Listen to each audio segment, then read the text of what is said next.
Good morning, metalheads of the internet. Welcome to a new episode of the Metal Meltdown. And today we're looking at the latest album from Gatecreeper entitled Deserted. Gatecreeper, an American death metal band that caught a lot of people off guard with their 2016 debut, Saronin Deprivation. An album that blended some iconic flavors and spices from American and Swedish death metal to create a delicious modern death metal cheeseburger, a cheeseburger that many of us have been enjoying for some time, have continued to enjoy as Gatecreeper has toured relentlessly and have teased us further, salivating us with some split EPs alongside Iron Regan and Young and in the Way. And if you're following my metaphor and you agree that Saronin Deprivation is a good fucking American death metal cheeseburger, then congrats, because you're not just getting a good American death metal cheeseburger here, you're getting one dripping with fat and grease and butter, and it's on a homemade bun, and it's got fresh vegetables and delicious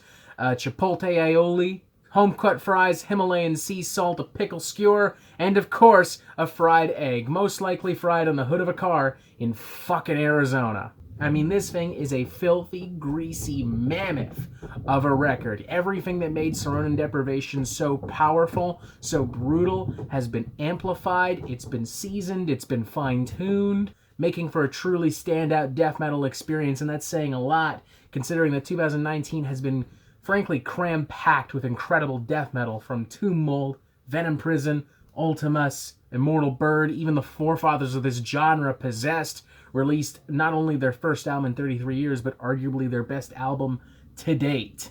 Like, there are seriously high standards now, not just for Gatecreeper, but for underground death metal as a whole, and the band has absolutely met them on this record. The first thing you notice on Deserted is how much darker it is compared to Saronin Deprivation. Mind you, that record wasn't exactly sunshine and lollipops, but this, by comparison, certainly makes that record seem like sunshine and lollipops. Everything is inherently so much more ominous and violent thanks to an incredibly dynamic sound mix that highlights all the meanest parts of the guitars, all the biggest slams on the drums, all the deepest notes on the bass guitar. At times, guitars do blur together into a scathing, scratchy mess, but that actually benefits this record in some parts because suddenly the guitars transform into a fucking chainsaw and it just makes this feel all the more potent and visceral. But of course, it's not just the aesthetic of the record that's darker, the music itself is a lot darker. Take, for instance, opening track Deserted, which probably takes far more influence from a band like Crowbar than it does a band like, say, Obituary or Grave. Combining a slow, menacing doom metal kind of drive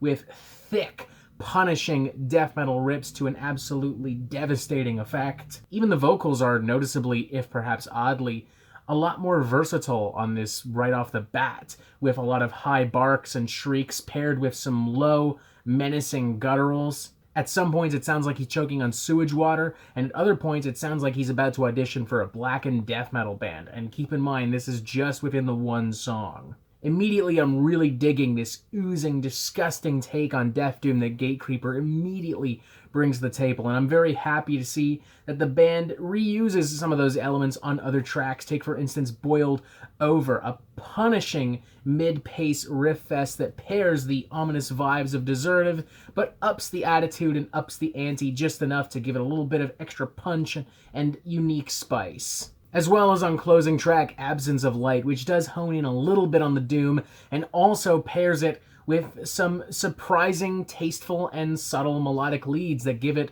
a more epic feel, ending the album on, weirdly, a quite cathartic note. And that subtle melodic tendency is itself something that Gatecreeper explores a little bit more on some other tracks. Even the latter half of Punctured Wounds rocks a minimalistic take on the kind of melodeath that you hear from some Carcass material. It may not seem like a whole lot, but these subtle spices and influences go a long way into making this album feel more mature and more dynamic than Saronin Deprivation, as opposed to simply delivering pure death metal carnage. But don't worry, there is still plenty of pure death metal carnage. Take, for instance, a track like Ruthless, which definitely lives up to its name by delivering pure, raucous death metal riffery and energy. Or a track like Sweltering Madness, which sounds downright insane thanks to its surprisingly somewhat technical arrangements paired with that fantastic, brutal death metal sound that Gatecreeper have established.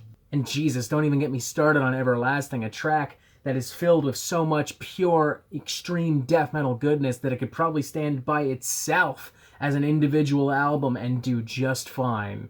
There aren't really any duds on this album whatsoever, although I would say that Barbaric Pleasures does inherently suffer from being the most simplistic of all the tracks on here. But it's still fun, it's still filled with energy, it still packs everything that I expect from great modern death metal. And the band have overall improved in almost every aspect that they really could have without straying too far from the sound that they've established. So I'm going to go for 4 to 5. A fucking great death metal record, another stellar addition to this year's never-ending barrage of great death metal. With that in mind, if you love death metal, I don't see any reason why you wouldn't love this record. If you love bands like Asphyx and Grave and Entombed and Bolt Thrower, and you always wanted to hear them thrown into a blender and mixed with some American frying oil, then you're going to love this as well. Happy to see the band taking a few risks on this record as well and not simply repeating what made Saronin Deprivation such a solid record. Subtle risk, mind you, but a subtle risk goes a long way. To the point where I'm hoping that the next Gatecreeper release isn't a split EP or some shit. I hope they follow up really quickly with another record, because I'm excited to see where they continue to take this sound, where they continue to take these influences, and how they're going to put their now somewhat signature Arizona spin on it. Thankfully, until that moment, I've got my fucking disgusting, greasy, super satisfying American death metal cheeseburger, and frankly, that's really all I want right now. 4 to 5, great record. And that is it for the Metal Meltdown. I'm not an expert, nor do I claim to be, so what do you think? Do you like this record? Do you not like this record? And what do you want to hear from me next? Thank you for watching. Make sure you press subscribe so you get updates on the Metal Meltdown fucking immediately. And you have yourself a fantastic fucking day.